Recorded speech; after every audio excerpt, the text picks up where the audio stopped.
Yeah. Let's get it.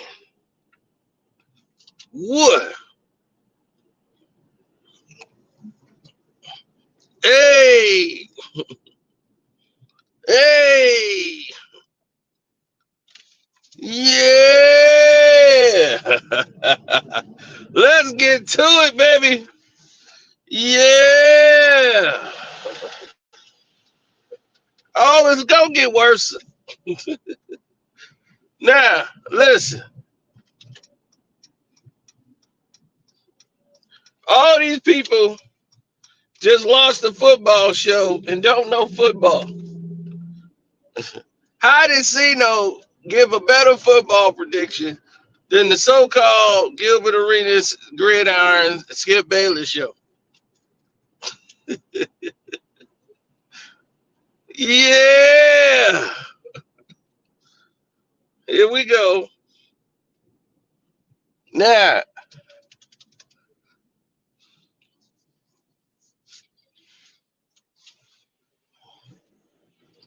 let's get to the juice. LeBron James got a school called I Promise. And the school was designed with LeBron James family schools, whatever that he got set up, teaming up with the Akron public school system to launch a school for at-risk children, right? Called I Promise. Right? Sound good on paper. But unless you know LeBron James, you know it's some LeBron James bullshit, right? It's some more of that LeBron James bullshit. You can smell that gumbo coming a mile away. Now, when you listen to the LeBron James gumbo, and boy, they be cooking it up real good, don't they? They love cooking up that gumbo. LBJ. Now, the school is a state school. So LeBron James has no say so on any academic curriculum. Zero. Jalen Rose and other professional athletes normally have charter schools where people make donations to keep that school going, and it alleviates the actual people.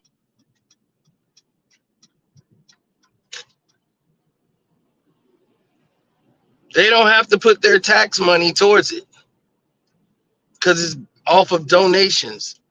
They run 100% mostly off donation, right? Charter schools. But LeBron did a public school, not a charter. See, when you have a charter school, you can change the academic curriculum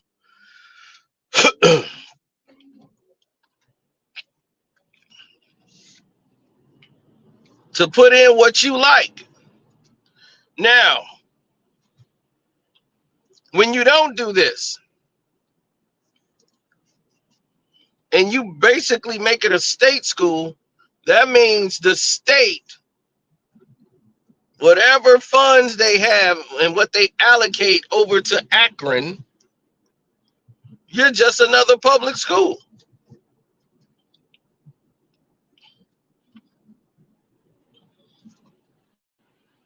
And we're going to get to the whole gist of this because the citizens around Akron has really been giving us the information of what's been going on and why is it not being reported in your newspapers.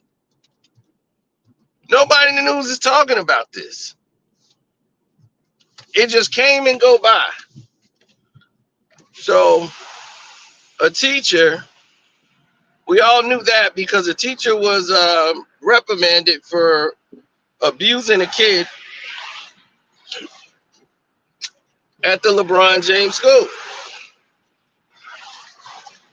right?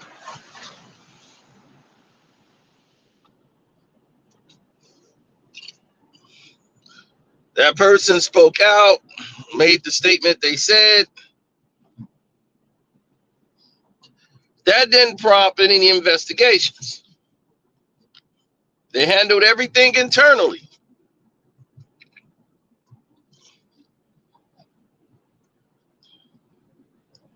Once again, it did not warrant any investigations.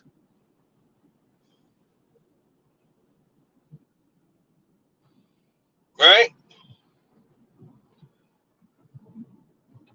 Nobody had anything to say. There's nothing to see here. Everybody just keep moving.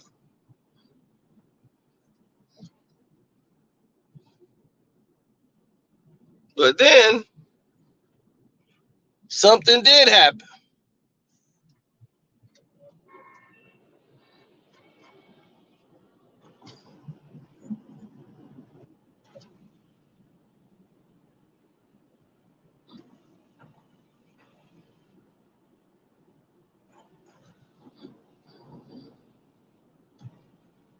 And what happened was very clear.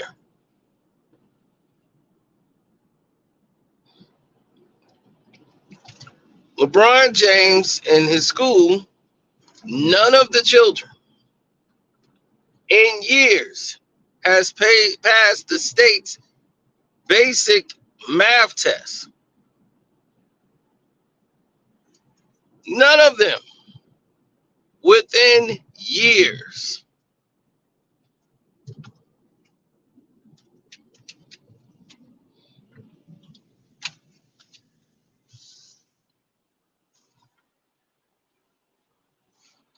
Years.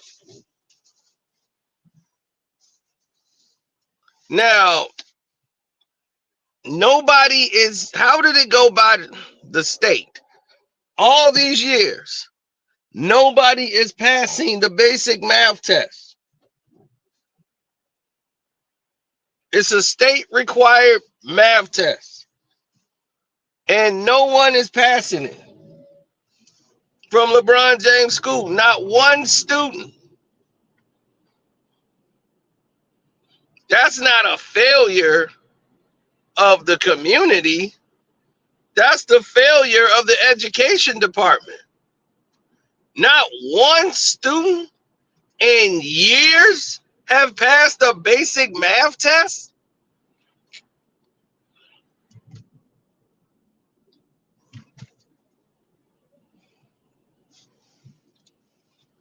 So why hadn't this school been, under review?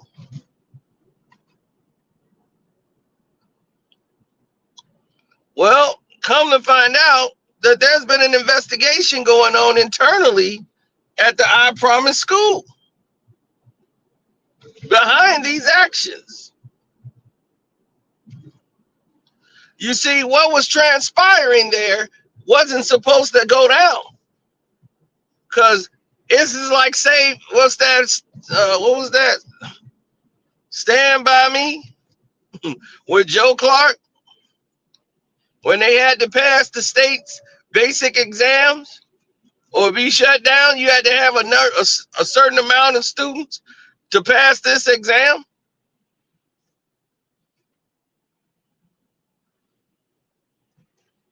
Because without passing that exam, they don't let you go down. They'll eventually shut the school down.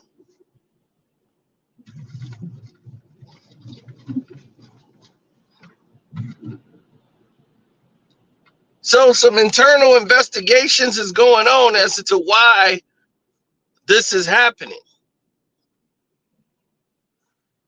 Did you know they actually had a person lobbying, trying to say that, oh,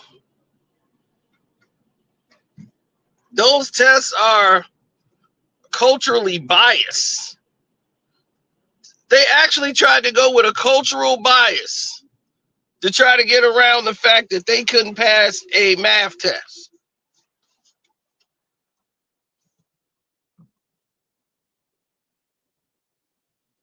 They're gonna have to dig up Joe Clark and bring him back to life so he can go up in LeBron James I Promise school.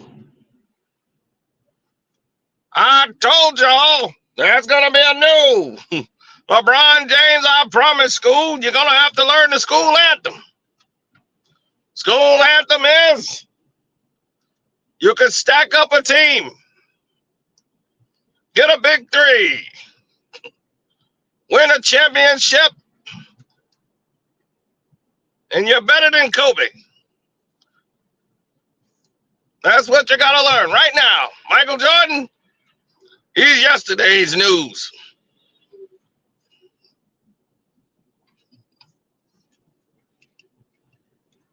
Sing the school song.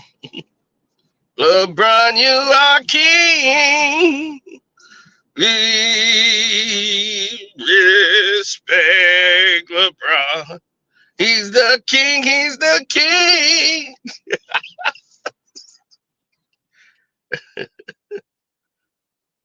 If you can't learn the school song, you got no pride in the school.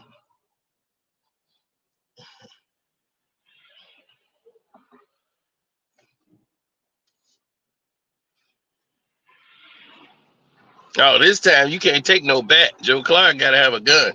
They used to call me Batman. Now they can call me Gatman. This is a 38 snub. This is a 9mm Glock. There will be no touching, Mr. Clark. At this LeBron James, I promise school, or I promise I'm going to put 6 in your ass.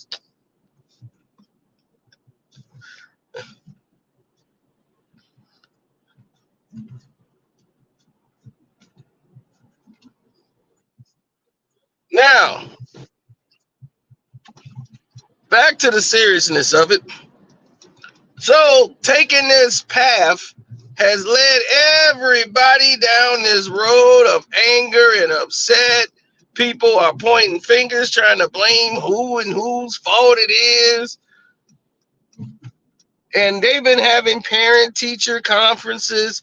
So before this new season or this new school year started, the parents, teachers meetings and all of that saying they need more participation from the parents. The teachers are blaming the parents, and the parents are blaming the educational system, and the state don't seem to care.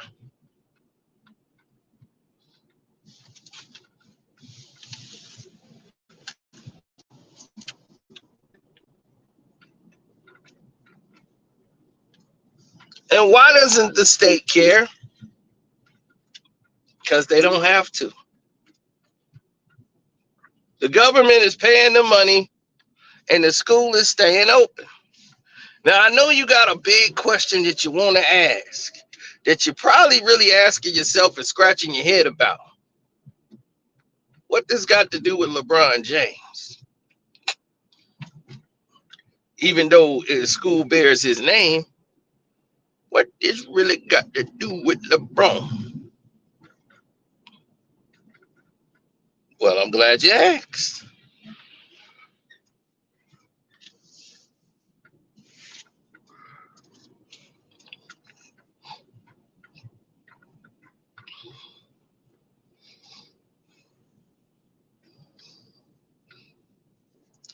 LeBron Ramon James,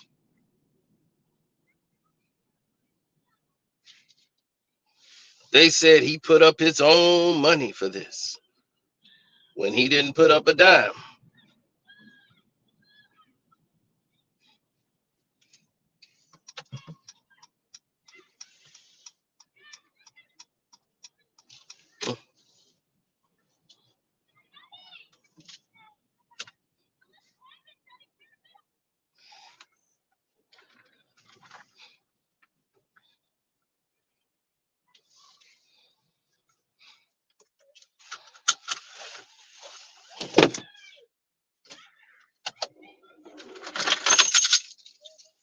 Oh, it's Friday. Yeah, these kids out here.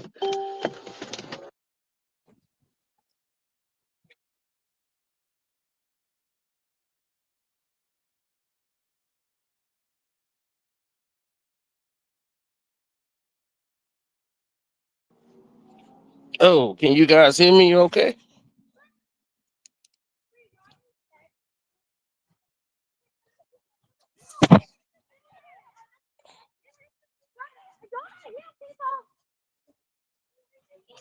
Y'all can hear me, let me know.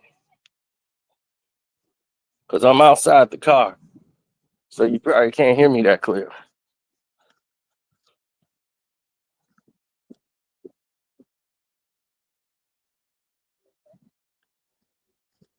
Okay. You can hear me clearly? Good. We can get to it. Oh, let me not go that way. It's a rock wall. He a baby rock, dude. He just bark at everything. All right. Now you probably ain't saying, what is LeBron James' involvement in this situation? Why was he at his school? Well, you see, Nike is responsible for the school. That's one. Two, and there is a two.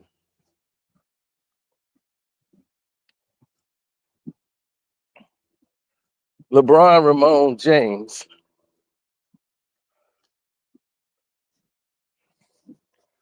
has what you call a problem, right? His narcissism. He wants to be in lights. He want to be like Martin Luther King.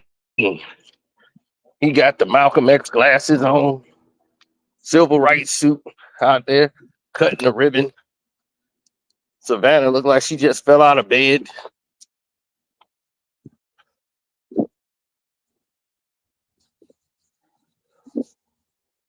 So that's neither here nor there. What does he get out of this?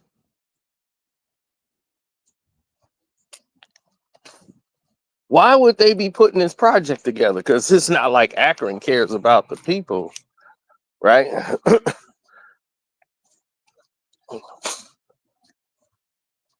You want parent teachers day when most of the parents are at work and can't get off work and get to the school in time.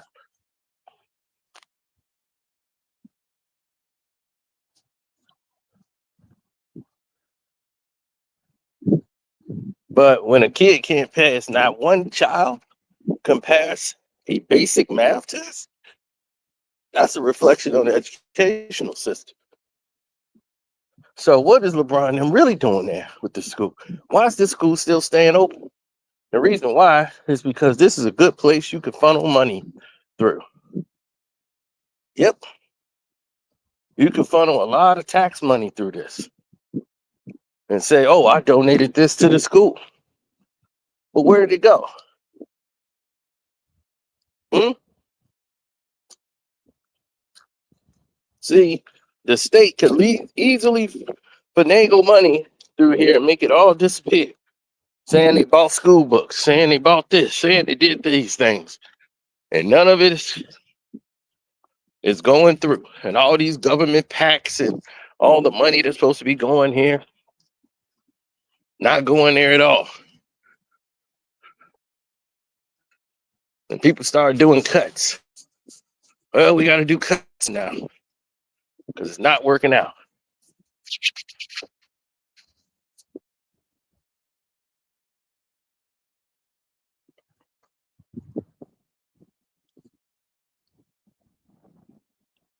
Well,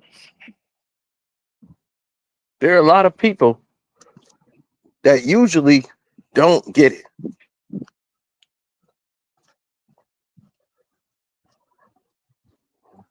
And that's what they're banking on. Nobody know what they doing. But now the parents are calling for an investigation. Some of these parents want to know why their kid was denied an opportunity to go to LeBron James school when somebody that stayed in the same area as them, their daughter, was allowed to go to LeBron James school.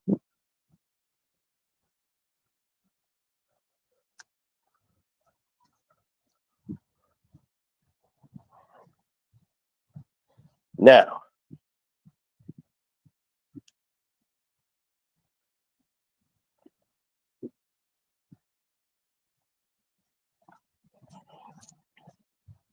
There have been alleged gropings at this school.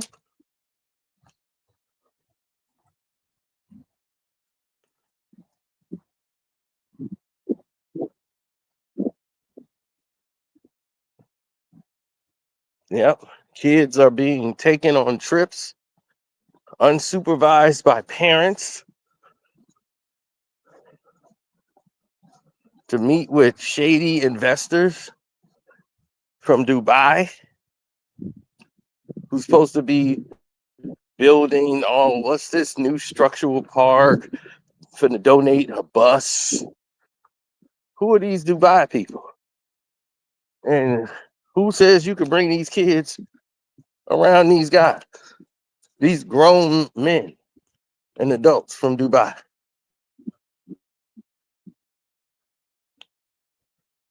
What you really auditioning them for?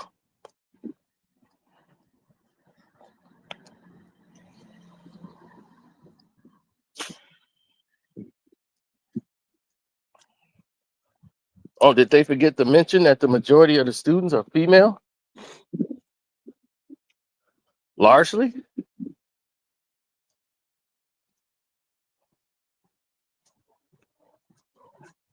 And what is the special awards program? What do they have to do for that? For the special awards program? What get the special program? What's that? There's no information on it. Now, how you got a special rewards program for outstanding students and they can't pass a basic math test? Not one. So what is this special rewards program? Do the girls get dropped off at Drake House? What's the special rewards?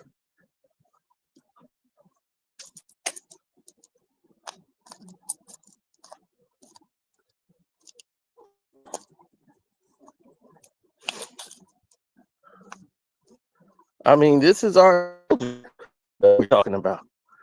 This is the children of the future, right?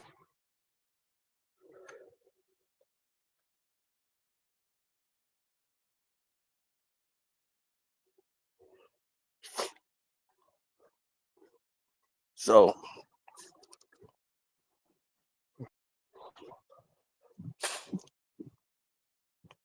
you'll figure it out.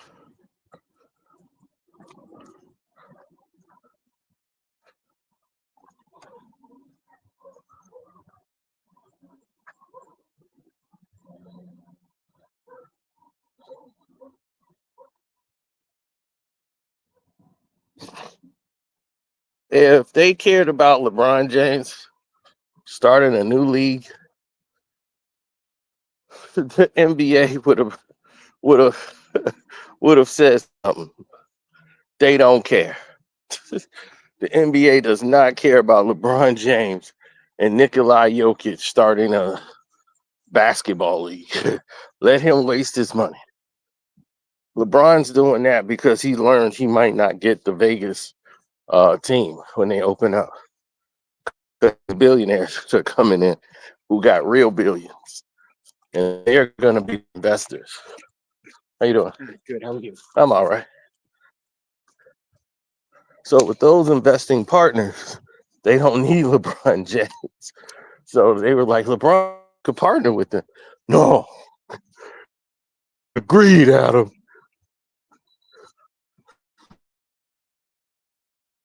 Come on, man. We're going to build our own league. We're going to go up against the NBA. Yep. I might have Bronny as the star of the league. Built the whole league around Bronny. Come on, Joker. Me and you, we'll do it overseas where it's cheap. We're going to find us about 10 Luka Doncic's.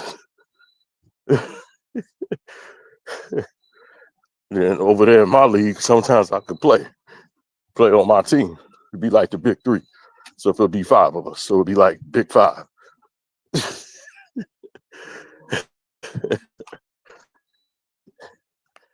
The NBA gonna be like, knock yourself out. Y'all no threat to the NBA. That's laughable, man.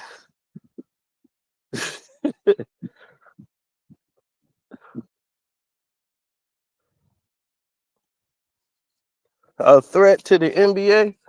No way. They are not worried about LeBron James starting a league to try to go up against the NBA. NBA is gonna laugh them right out the door.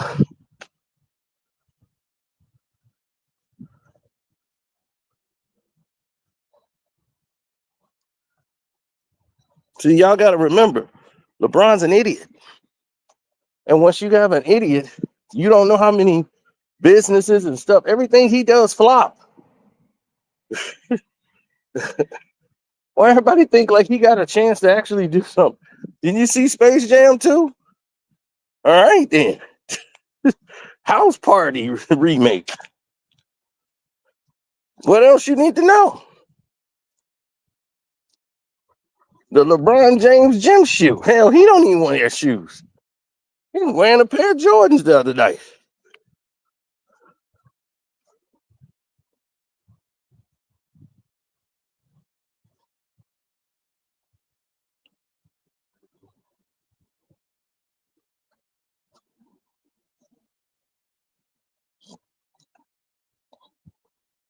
So back to that school investigation, the parents want to know, hey, what's going on here?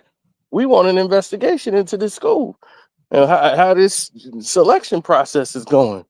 And we want to know why our kids aren't passing the math exams. No kid passed in years. Normally, teachers would be fired, right? Something would have to be done. But the state ain't doing nothing about it because they using it to fundle and swindle government funds, state funds. Keep coming in. And LeBron got Nike. He got these other endorsement people coming through. You have these special reward programs. For who? How is that a special reward? It's like you would honor the smartest kid in the school, but the smartest kid in the school can't pass a math exam? And they haven't in years? What the reward is?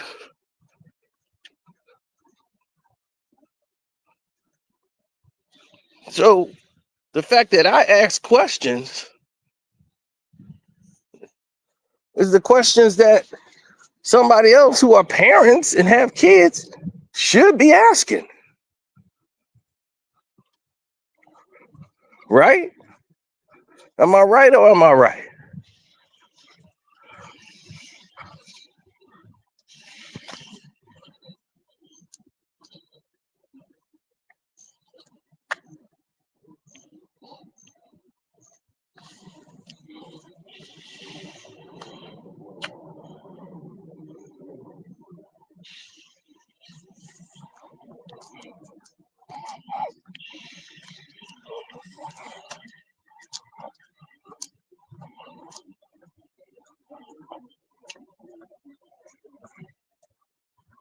Mm. Yeah, they run that line. Like, oh, well, in my day, in my time, we wouldn't have did that. You had to do this in my day and time. In your day. Right.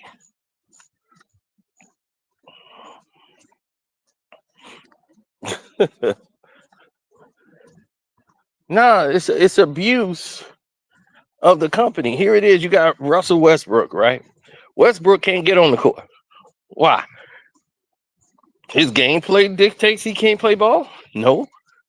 So why is he being escorted out the league?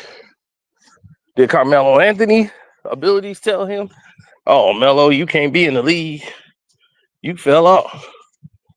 Nah. Melo could still play.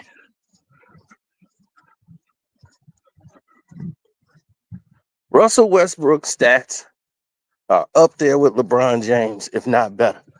The NBA don't want him in there because he's going up there with all the all-time greats. His numbers is in the rebounding, assists, and points department. all the stuff they try to statistically say, then everybody used that against LeBron. Russ averaged a triple double for 3 years straight. Why can't LeBron? Well, LeBron was winning championships. Well, when he wasn't winning them, he wasn't doing it either. Russ ain't got no rings, though. Yeah, well, Russ didn't have a super team all the time, did he? He was always the other guy on the team.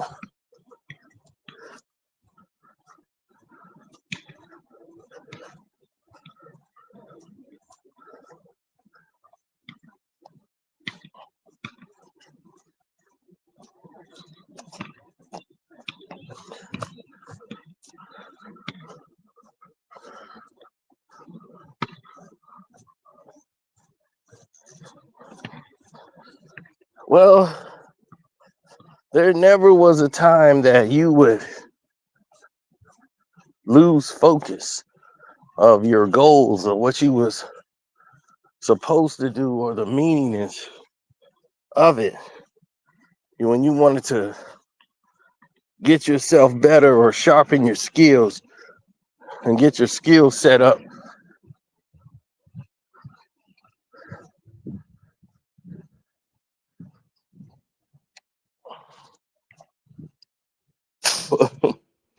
Right.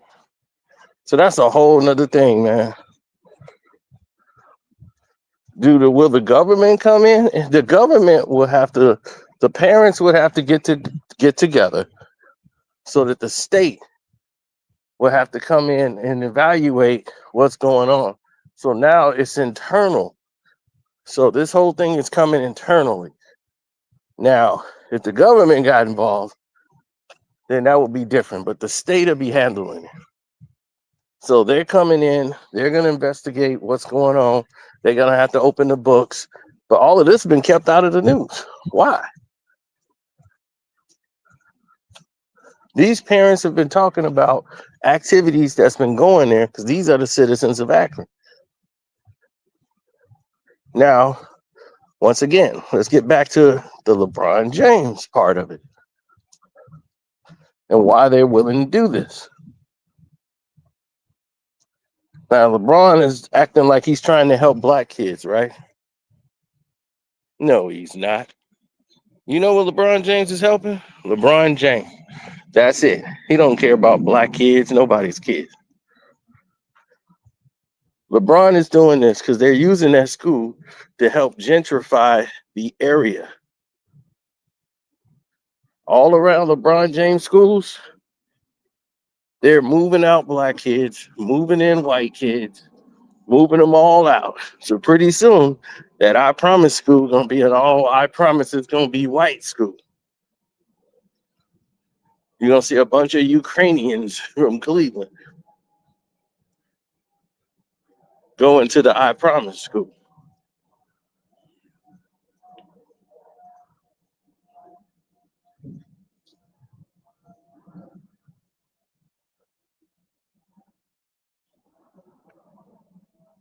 That's what it's all about. The international dollar.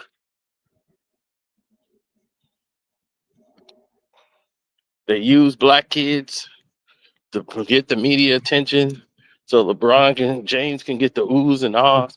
And meanwhile, they're getting all this Euro dollars.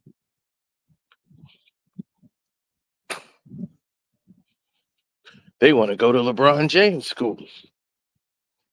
And all LeBron has is his name on it. You know, if anything involving LeBron James, it's got to be a scam attached to it. You got to read all the fine print. Now, the people in Akron are saying, hey, they gentrifying the areas. They making sure that our kids can't even go to the school, even though the school was supposed to be built for them, at-risk children.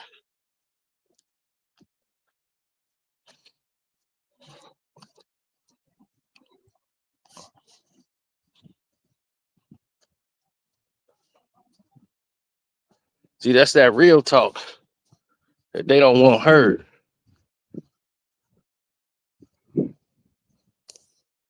That's that real spill.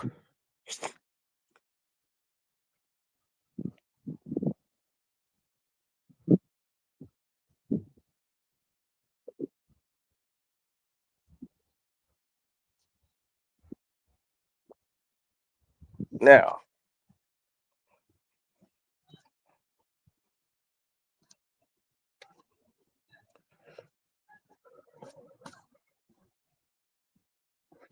yeah, well, when you get people in the fire, you see what ends up happening, right?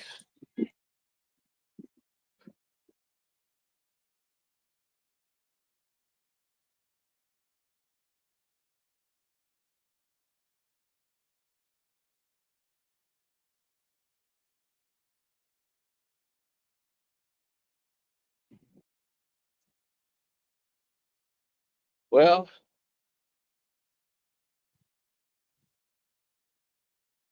that's that, man. I told you. You can always trust people to be who they are. Always trust them.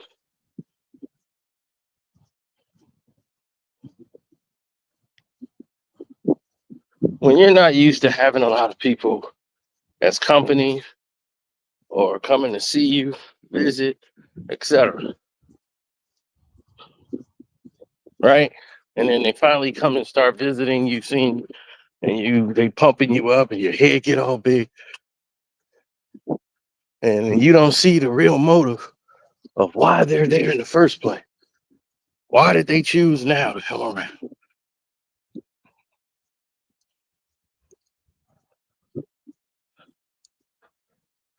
So the city's getting some out of it, the state's getting some out of it. LeBron's got a tax write-off massively, and they gentrifying the area he grew up in.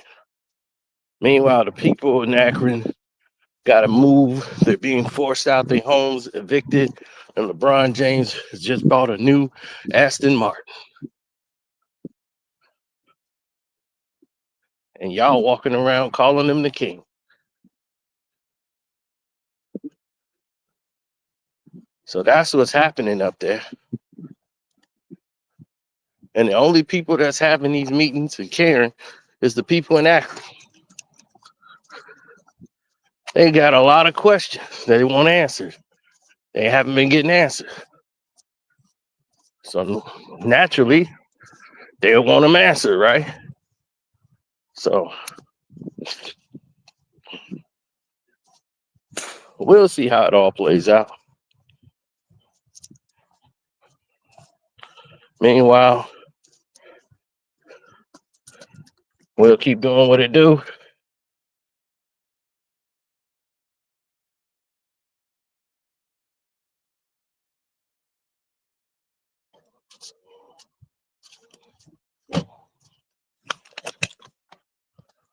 Taking it all the way to the top.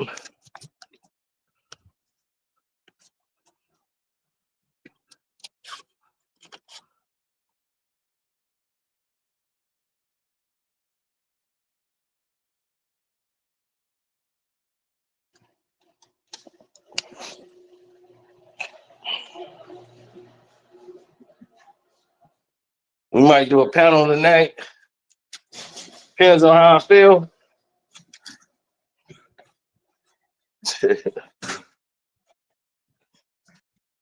You already know. You already know.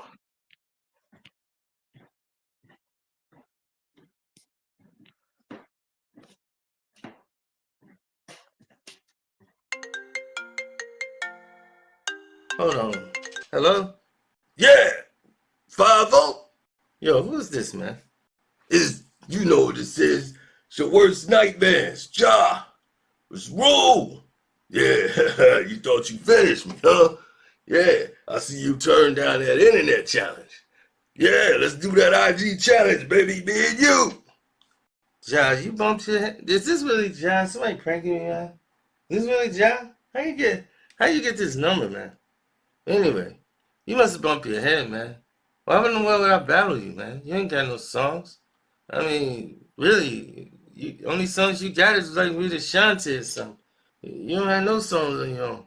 Man, all my songs are better than yours. What do I think about you? Well, John, look, I don't sing, man. I mean, I just we don't have the same type of records, man. I mean, you had your day, you had a couple of hot songs, but you couldn't contend with one of my albums, man. It's just the fact. Man, when you talk about everybody don't rule, yeah, you scared. Ja, you didn't do anything, man. You forgot what happened that night? I mean, think about it. How smart would that be? You came upstairs, you cut the lights off. You don't have on no night vision goggles. You can't see either. Yeah, I never thought about that. Nothing gangster about that, dog. Your man's got knocked into the light switch and just happened to hit it, and the lights went out. So that's what happened. You know, I come upstairs and hit the lights. That's dumb. Why would you hit the lights? You be stabbing your own man. Oh man, that's how I got that cut on my neck. That was black. Oh man, I didn't think about that, 5-0. All these years. That's why we got an IG battle, baby. Cause I know you ain't got better songs than me. Cause I'm real. The way you walk, the way you talk, baby, I'm real. And I don't know about you. Y'all listen, I understand. This reminds me of the 5 Heartbeats, man, when Eddie King was out there doing Nights I Wish. I'm having kind of one of those moments right now. Yeah, it's kind of revealing. But I know you're calling your emotions right now. You're up against the grind. You're trying to figure it out. But listen, the industry, you have to find out, reposition yourself because the climate has changed, y'all. It's not the same climate as it used to be. So you got to figure out how to make your way in the figure 8. I'm a natural hustler. You weren't even good selling those Jehovah's Witness books. You couldn't even do that. So you was never going to make it out in the streets, selling anything. They knew that. So records, you just happened to get hot because, Jay put you on, and then DMX got you kind of hot, and that was it. Top 50 in your opinion? No, he's not. 100. Not even top 100. I could not put him over anybody. You can name a whole 1990s rosters. He's Sean Kemp. That is exactly who LeBron is. He's Sean Kemp. And he never had a post game. He never even took time to learn that. So they removed the post guy out. There's no more power forwards. No more. What happened to the power forwards? Well, LeBron don't have a post game, so we don't need him anymore. In LeBron's entire career, he's never guarded the best players on the court. Never. Not even early in his career. He would always guard the weakest player in the league. When they played in the finals against Dallas, he's guarding Jason Kidd, who's 40. I'm like, you just been getting by with your athleticism. They start to change the rules for you because you can't get by anybody anymore. All you do is offensive foul people now and take 5 steps to the basket. You can't play off the ball. That means you can't play basketball. Whatever the play is, he blows it up immediately. He gets the ball and runs out to the half court line, gets a running start, and comes back in. I'm like, why is he leaving the paint? Everything they taught you about basketball goes out the window when you playing him. Don't lower the shoulder. That's exactly what he gonna do. He gonna lower his shoulder. He be almost halfway over driving Steph Curry into the ground. He play a 4 out. That's the only play he runs on offense, a 4 out. Or he'll call a high pick and roll. Guy come over and get a pick so he can get a little point guard on him. Okay, that's good. I can get by him. And he's like, I'm the GOAT now. I think I'm up there with Jordan. I'm be like, where? In what? Checkers? Chess? Video game? Madden? NBA 2K? What? Definitely not basketball. LeBron have that exchange. There are people out there that say maybe you shouldn't do that with one of the better players in the game. What were you thinking? I don't care. He's old. You know what I mean? I was waiting for that. I was expecting him to do that game 4, game 5. He wanted to say something when I got my 4th foul. He should have been saying that earlier on. But, I poke bears. Every time the finals, Scottie Pippen is hurt. They win in spite of him. He was getting punked in the Knicks series. They went 7 games with the Knicks because he was scared of Xavier McDaniels. I remember. He was scared of Dennis Rodman and the Pistons so long. I'm like, dude, you 6'9". What is be 6'9"? He started leaking from the eye. Man, he got pushed and he was scared of Dennis Rodman. They started with me. He going to the referee crying. Then he had a headache. I can't play today. I got a migraine. I couldn't answer the bell. I'm like, They won in spite of him. They won because of Mike. That's just all to it. No triangle, none of that crap. You think Mike would have won without Scotty, though? Well, of course he would have won without Scotty. Mike, look what he won with Will Perdue and Judd Bushler and John Paxson.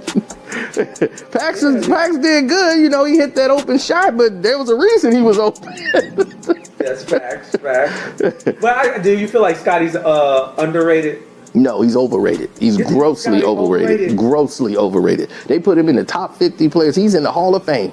This guy he didn't even average 20 points. He didn't even average 20 points. He didn't even average 20 points for his career. Scottie Pippen has never been that guy, except for when Mike was out. He had that 1 year where he dominated. Then the next year, they were going to miss the playoffs. Jordan had to come back to make sure they make the playoffs.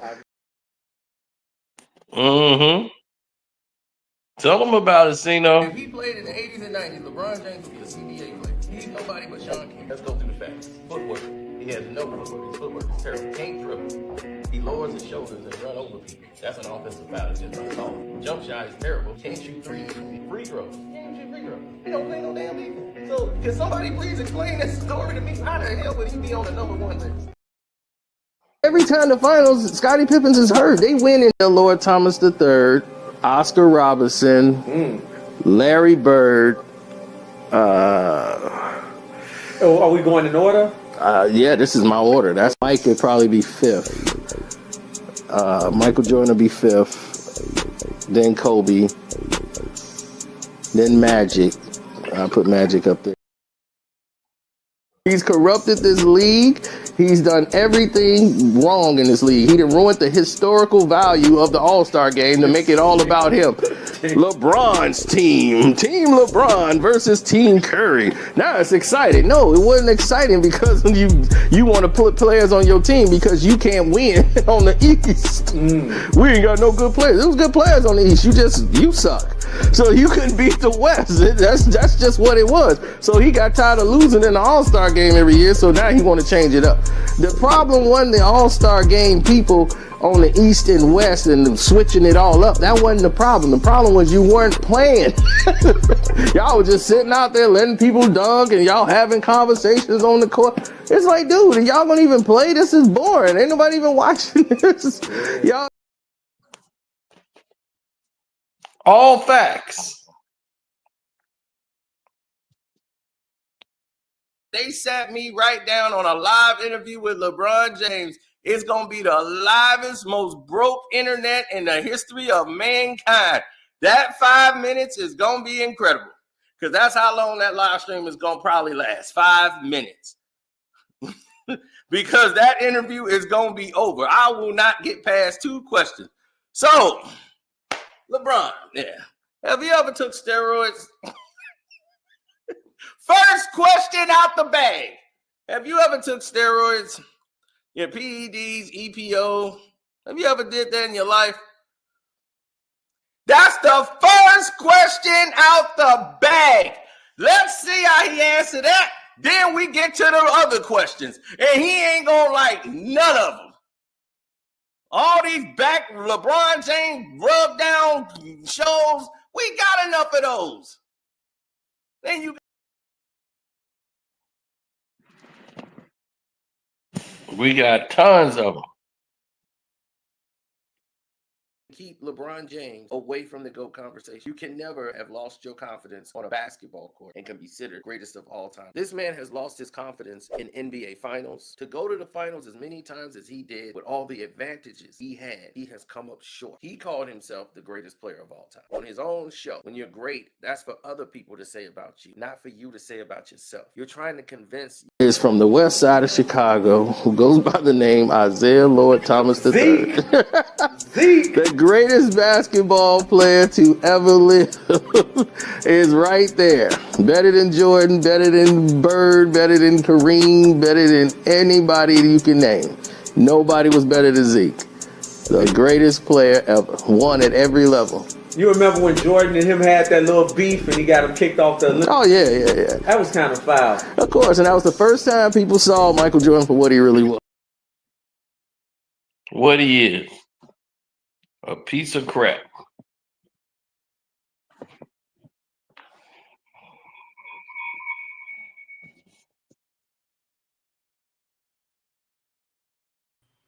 Sorry about that.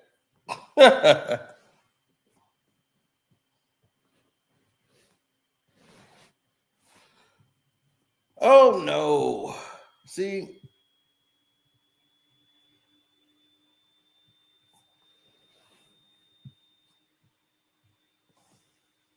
When you get yourself caught in these modes, you know what ends up happening.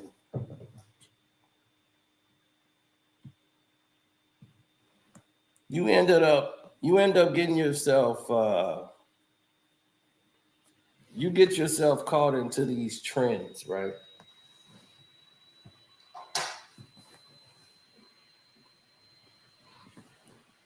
And when you build things up based off of trends, then you start to see what's reality and what isn't reality.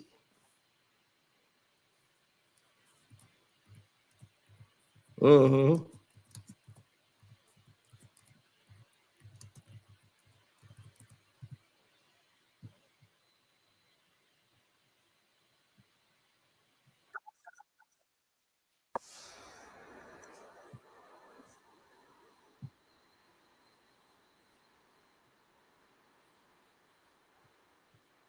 Who stood up to almost exactly 7 years ago, LeBron James stood at this exact spot and opened his I Promise school.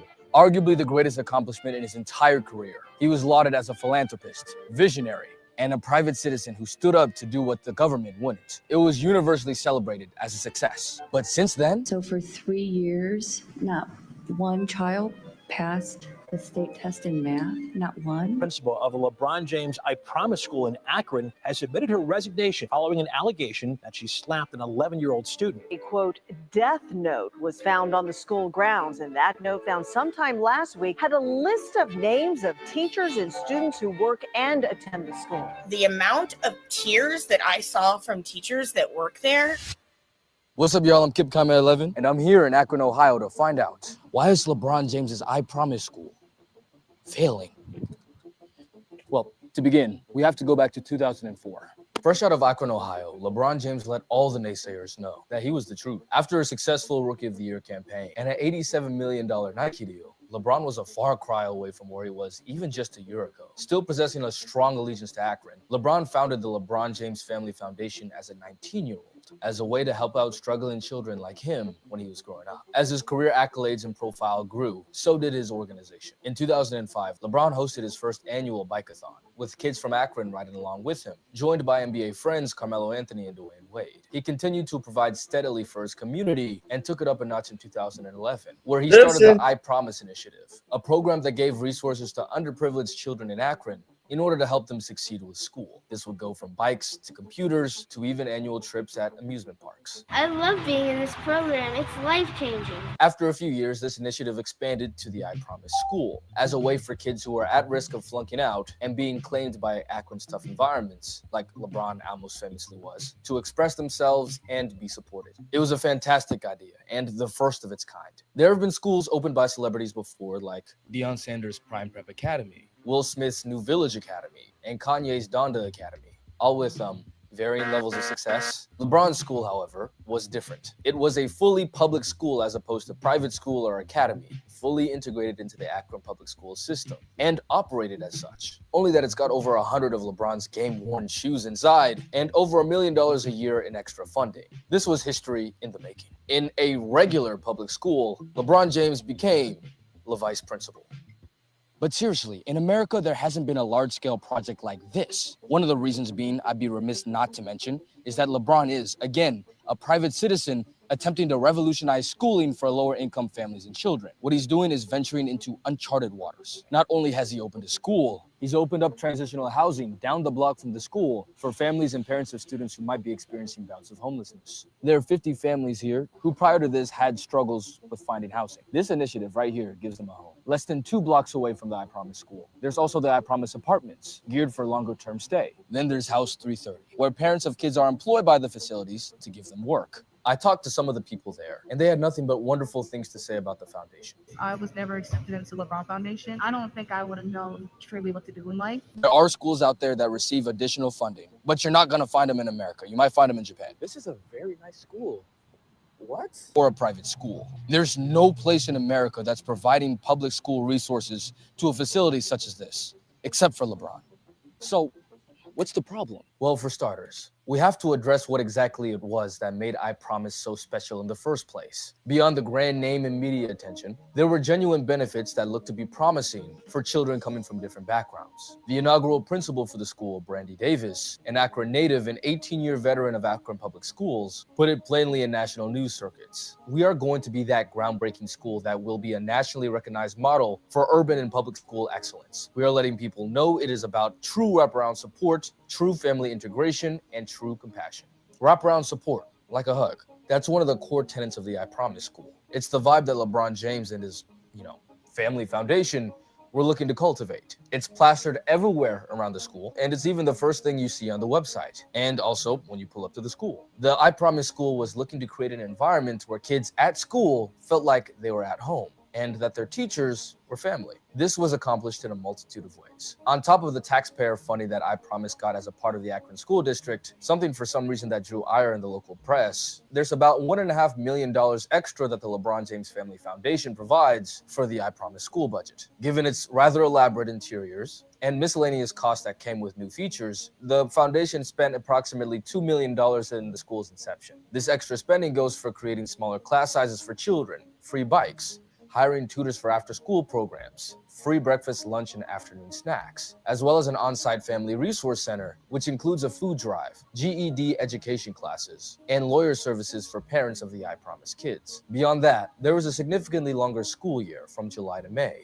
from 9 a.m. to 5 p.m., as well as 4 intervention specialists and an ESL teacher. All of this in Akron, home of one of the poorest school districts in the state. Then, of course, there are all the visits made by LeBron James, his shoes on the walls, and sometimes personalized messages and shout-outs from the king himself. To any kid, best school ever, right? The teachers thought so too. Oh, I actually thought it was going to be amazing. This is former I Promise school teacher Jessica Gerber, a 12-year veteran of Akron Public Schools, who started at the I Promise School in 2022. More on her later. The very first school year of the I Promise School started with much fanfare. I mean, after all, it's literally the LeBron School. Everyone and their mother wanted to know how it would turn out. So much so that LeBron's media company, Spring Hill Productions, commissioned a documentary on the first year of the I Promise School. You can find it on YouTube. I highly recommend it. It's an amazing watch. I The do first not few minutes recommend you it. can see, there's a great amount of resources that truly do provide relief for families in serious need. It instilled hope in the family of those attending the school. LeBron James who's gonna help him and stuff,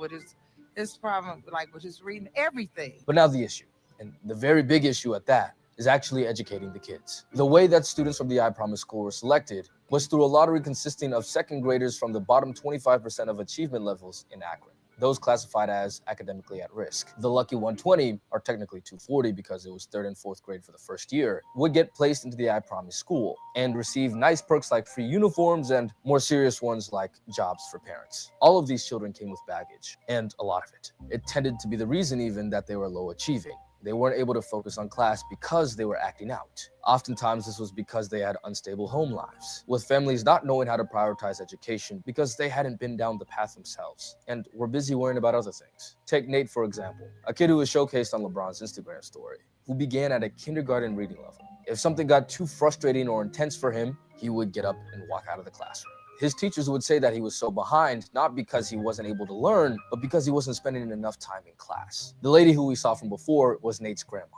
who lives with Nate's mom and her 7 kids. What happened to the dad? When his friends set him up, they stabbed him, shot him, ran him over.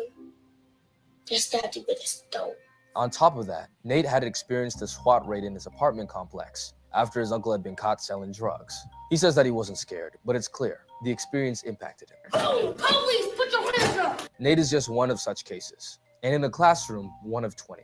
In another class, there was a little girl who felt so unsafe that she would lock herself into one of the very fresh and new lockers at the school.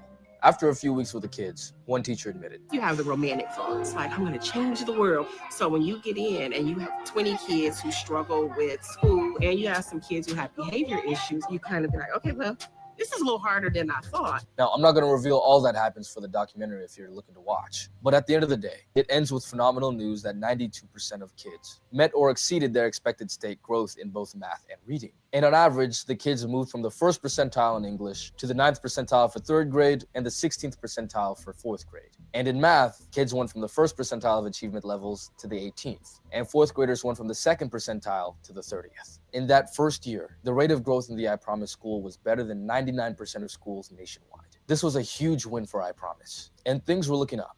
But there are still issues. One, just because kids had met or exceeded their expected level of growth doesn't mean that they were on grade level at the end of the year. It just meant that they at least advanced one grade level in 1 year. There were some big success stories where some advanced further, but overall, many of the kids were still below grade level, advancing to the next grade. And beyond that, there are some more serious issues brewing. Well, you handcuffed, yes or no? Summer, which included a 7-week summer camp for the kids, yet another perk, came and went. Despite the behavioral issues and mountain of progress that was still left to be made, the sentiment regarding the school was still tentatively hopeful. There were revisions made to the initial plan of the school, one of the last ones being that they weren't going to add first and second graders like they initially intended to. But they moved on with the next cohort of third graders, and the original fourth graders became the inaugural fifth grade class. And it seemed like the sky was the limit. Then, of course, the pandemic hit. Now see, this is where things got bad. For a lot of us in the US in regular home and school situations, the pandemic was an inconvenience, sure, and lowered work ethics overall. I was a senior in high school and I experienced the strongest dose of senioritis I think one can get, but I came out relatively unscathed. For those in younger grades, the results were much more dire. Over the last 3 decades before the pandemic, 8th graders nationwide have steadily been getting better at standardized math tests. But from 2019 to 2022, almost half of that growth in 30 years has been lost, setting 8th graders in math back literally 2 decades. Now, imagine the kids at the I Promise school. Kids like Nate with 6 other siblings, a mom that works nights, and a grandmother. He had to find a place to focus in all of that mess. Or some kids that may have their heat shut off, so they'd have to focus through the cold. A student at the University of Akron did a small study involving 10 teachers who taught at the I Promise school during the pandemic. The study found that all the teachers had significant issues getting the kids to follow instructions, and a large majority of them believed that their kids were performing worse than expected, while having overall negative behavior. There have been studies done about the disparities that were exacerbated in the pandemic between high-income and low-income families. And that was the same in the Akron School District, a lower-income district. They also suffered from what's known as learning loss during the pandemic. The amount of failing grades in math went up by 9%. And chronic absenteeism also went up drastically. Now, imagine kids in the bottom quartile of this district in a situation like this. The ones that were hard enough to keep in the classroom during regular school. There wasn't any way this was going to end well. And it was a nasty halt to the momentum that had been building up. The kids that needed food and support had to now rely on teachers and employees driving around Akron, delivering them lunches and face-to-face communication. One teacher knew the route to every single one of her students' houses. And to get to them all, which she did routinely, it would take 3 hours. A quote from her as she was helping out a family. And it really just dawned on me. School is not this family's main focus right now. They're literally surviving. Like many did, I Promise got through the worst parts of the pandemic. It was hard, but they did it. But then things took a turn for the worse. Also developing this evening, the principal of the LeBron James I Promise school in Akron has submitted her resignation following an allegation that she slapped an 11-year-old student. Brandy Davis, the veteran principal. Oh, Akron, no, born and bred, my last assaulted name. a student shortly after pandemic restrictions on the school had been lifted. The testimony she gave was that there was a situation in the bathroom and a kid had took a dump in the urine. One of the kids told Miss Davis, who was rushing to the scene of the crime, using some pretty crass language. Miss Davis then said she went into auntie mode, treating the kid like her own nephew, and slapped him for using the S word. The kid's lip was split and bloodied. She immediately and profusely apologized to the family, but the damage had been done. From there, it's kind of downhill. Miss Davis was one of the main faces behind the entire operation. She's still listed as the principal on the I Promise school website, but due to the incidents, she was immediately placed onto paid leave in September of 2021. Davis then resigned in December of that year, and the school began a very turbulent period. While Davis was on paid leave, retired principal Charles Jones stepped in immediately to be the interim principal. Then after a month or so, principal of another APS school, Anthony Lane, took over for the rest of the school year. Going into the 2022-23 school year, things were looking bad. In just 1 year, the school had 3 principals. But they were able to secure a permanent principal, a University of Akron graduate and assistant principal from a nearby school district, Tawana Ham. She was a promising and eager prospect. But after 1 year, she was moved to another principal position in the district, and shortly after left Akron altogether. The district didn't give a reason, and when the local paper reached out to Ham for comment, she didn't respond. Remember Miss Gerber from before? She was at the I Promise school for the exact same amount of time that Miss Ham was. And well, I'll tell you a story from the first time I walked in. The very first day I had shared a classroom with an intervention specialist, and I walked in and he was like, the kid was 7th or 8th grader, and he was just chewing out the teacher, and she's a young thing. And I was like, don't speak to her like that. And if you don't talk to me, I don't know who you think you are. You don't come in here and talk to me. Walks out, slams the door. I mean, my first 30 seconds in the classroom. Wow. And that kind of sums up how the kids act. They call it a walk and talk, and anytime they don't want to be in class, they throw a fit and they walk out of the classroom. I had an altercation with a very large 6th grade student who was trying to fight another student, and I was trying to break it up, and then he turned on me like, get out of my face. I don't even want to repeat what he said to me. And there was at the front door of Akron, or at I Promise is an Akron cop, and I looked at him and I was like, are you going to do anything? And he just slowly unfolds himself. He goes, they don't listen to me either. That's the response. Wow. Okay. And it was after that incident, I called my boss and I said, if you don't get me out of this school, I will quit right now. Her experience speaks for itself. A lot of these problems were evident and documented in the first year of the school, but progress was still ultimately made. But when the school went into the pandemic and then lost its founding principal, the visions that the founding team came up with weren't able to be executed properly. New students came in with the same problems as the old students, and it got to the point where it seemed that the culture was dictated more by the students than by the teachers, at least according to Ms. Gerber. The teachers try to get kids to do things. I mean, I will be like, it's not the staff. Like, there's no support there at all. There's no accountability. I mean, we've got 7th graders beating up 3rd graders on the school bus. We have kids. I mean, when I say fights daily, multiple, constantly, fights. The amount of tears that I saw from teachers that work there, everyone's put in for transfers. Like, I knew at least 5 teachers who put in for transfers because they just don't want to be there. The teachers became overstressed and overworked, a lot of which had to do with another critical component, IEPs. If you're not familiar, it's a document, IEP standing for Individualized Education Program, in the American K-12 system, assigned to children that have a learning disability and require extra attention in the classroom. These disabilities range anywhere from dyslexia to speech impairments to autism. And these kids are often in regular classes with other students with just a bit more attention given to them from the teachers. Nationally, there are about 15% of these types of students. In the Akron Public School District, there's about 17%. As of 2022, the I Promise School had 30% that required an IEP, double the national rates and damn near double the districts. In some classrooms, that number was as high as 45%. And one of the grade levels had 50% of children with some sort of learning disability. Damn near illegal in Ohio. And straight up illegal in Akron. It got so bad that the Akron Public School District placed a limit on kids who had gotten an IEP to I Promise, capping them at 10%. It was this environment that made I Promise so difficult for teachers. But according to Ms. Gerber, that wasn't the only issue. Because what you see on social media and what you see, like, LeBron, everything is given, nothing is earned. Or, everything is earned, nothing is given. It's actually the opposite. Everything is given, nothing is earned. I Promise isn't any different than the kids that we're getting in Akron Public Schools. They're just getting selected. Half their siblings are with us. Do you see what I mean? Like, everyone's got trauma. I don't know. Like, it's just a different environment. I've never been in an environment where there's no accountability like that. None. And this was reflected in the report given 2 years ago after the 2023 school year. Keith Lichty, the liaison between the I Promise School and APS, compiled a report to present to the board concerning the I Promise students and their scores. The first report since the first year in 2019.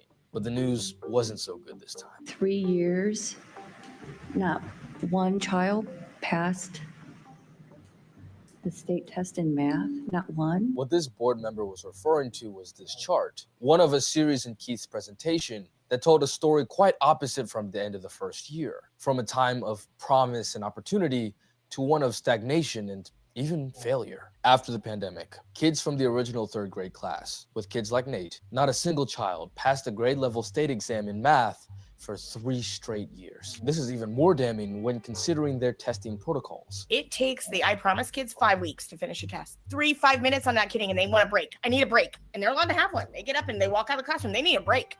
Not only were the kids not doing well, they ended up, by the 8th grade, growing less by kids who weren't selected to go to the I Promise school and went to other Akron schools despite being eligible for I Promise. Again, by the time these kids left 8th grade, the kids who were eligible for the I Promise school in Akron and didn't end up going were growing more than the I Promise kids were. In math, 42% of kids were making a year's worth of progress in school compared to just 27% of I Promise's kids in the 8th grade. And in 7th and 8th grade, in English, I Promise kids were still learning less than kids in other Akron schools. And when we're talking about this year's worth of progress, by the way, this is again meaning if all of the 8th graders came into school with a 5th grade math level, then only 20% of them in I Promise would end up with a 6th grade math level by the end of the year. The APS board president at the time, Derek Hall, made this point. Those numbers could be 100% growth, grades 3, 4, 5, 6, 7, and 8. But if they came to us 2 years behind, they leave us 2 years behind. If they're not exceeding 100%, then they're not actually catching up. Still though, we do have to keep in mind that the I Promise School is quite literally the first of its kind. LeBron James and his foundation were the first to help open up a public school. And with unplanned obstacles like a global pandemic and a principal assaulting a student, there's not that much that could have been done about it. At the end of the day, it is still a high-class facility that's helping out underprivileged kids. And when I think about the kids that I met at House 330, multiple going into fields that wouldn't have been possible without LeBron's foundation, I have hope. Mrs. Gerber, with all of the issues that she took with the school, even conceded that it could work. That the premise of what he wanted to do was a really good idea, and I think bringing in the upper grades ruined that. If they would have kept it with 3rd and 4th grade, they would have saw big things happen. Since that report was made in 2023, the school has made some progress, led by Principal Stephanie Davis, a fully committed Akron native. Because of the bad test scores, the I Promise School was placed under state intervention in 2 categories: Black students and students with disabilities, where both groups were testing in the bottom 5th percentile of the state. In February of 2025, the school was able to exit out of that classification, which is of course progress, but there's much more work to be done. When the inaugural class graduates high school, it's very likely that it'll show that the kids would have done just as fine, if not better, if they had went to a regular Akron school. But then again, it's not quite fair to judge I Promise on its first class. Like an I Promise representative said. We also, in essence, opened a middle school during the time of a pandemic, and a lot of the initial work was put into the development of what did the elementary school look like and how was it built. But I don't know if everybody came back to the table and did the same level of work, given that we were in the middle of a pandemic, to build out the middle school. With a more stable leadership culture, more experience and more tweaks, the stats will improve. Now, will it end up that the I Promise School will be a nationally recognized model for urban and public school excellence? Probably not. But will it change lives for students and their families? From what I saw in Akron, that seemed to be the case. School or no school. The kids that I saw were empowered to see and pursue their dreams. So, again, is the I Promise School failing? You tell me.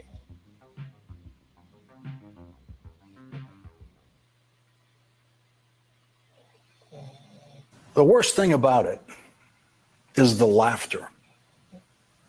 That's the part that the news reports haven't told you about. There was a lot of laughter. They all laughed. And no one laughed more than Ghislaine Maxwell. In 9 hours of what turned out to be casual conversation spread over a Thursday and a Friday in Florida, the single sickest reaction you could have in that discussion of Jeffrey Epstein and Ghislaine Maxwell's sex crimes was laughter, and they all did it.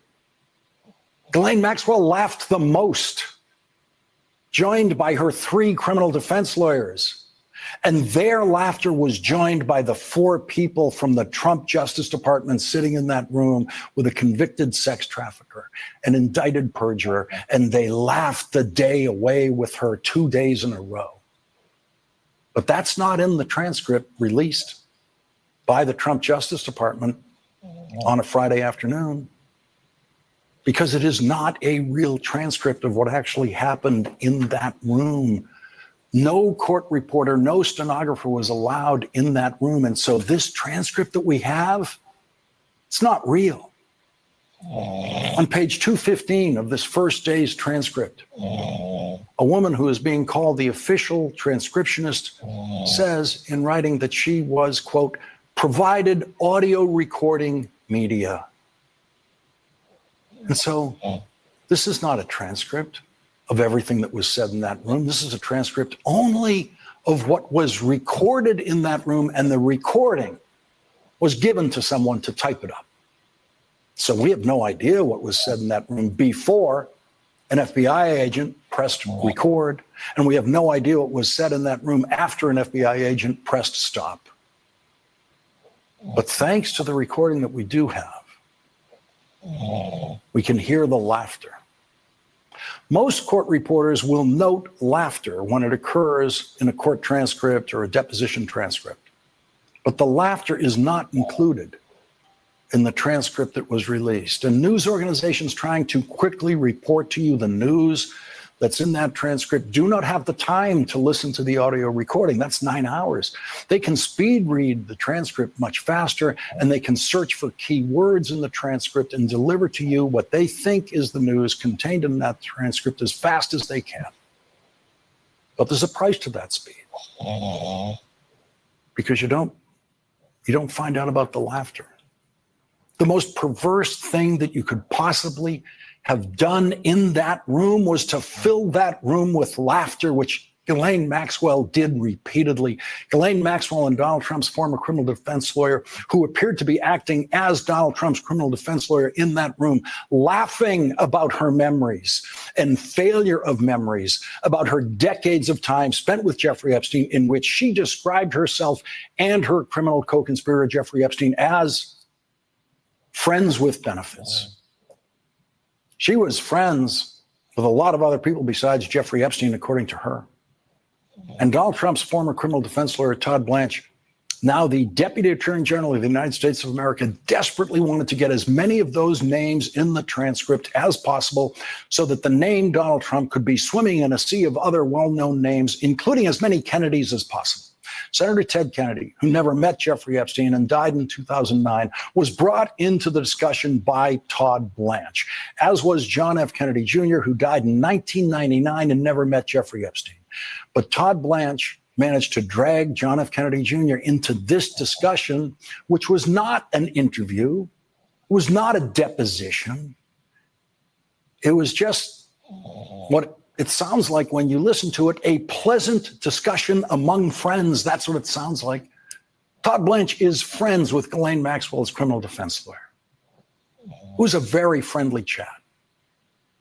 Todd Blanche reached out to help Ghislaine Maxwell in every way he possibly could in his very friendly conversation with her. He helped finish her answers when he could, leaving Ghislaine Maxwell's criminal defense lawyer no need to ever lean in to be protective of his client in any way when the questioning got too tough, because it never came close to being challenging in any way for Ghislaine Maxwell. Maxwell's criminal defense lawyer, David Marcus, was so relaxed with his personal friend, Todd Blanche, doing the questioning that when Ghislaine Maxwell mentioned an investment she claimed she made in Microsoft, her criminal defense lawyer thought that's the perfect time for him to throw in a joke, which was, quote, "Don't charge her with insider trading." And that got a big laugh in the room, because that's the kind of room it was. It was a joke. Legally, the whole thing was a joke from start to finish, and legally, it was a travesty from start to finish. Ghislaine Maxwell laughed easily and confidently when she spoke with awe about meeting John F. Kennedy Jr., and her awe was based entirely on how handsome he was and how much she put it to Todd Blanche. She, quote, fancied JFK Jr. That was one of the many completely useless and inane and time-wasting and disgraceful digressions in that friendly discussion that lasted 9 hours and had less than 1 hour of relevant discussion.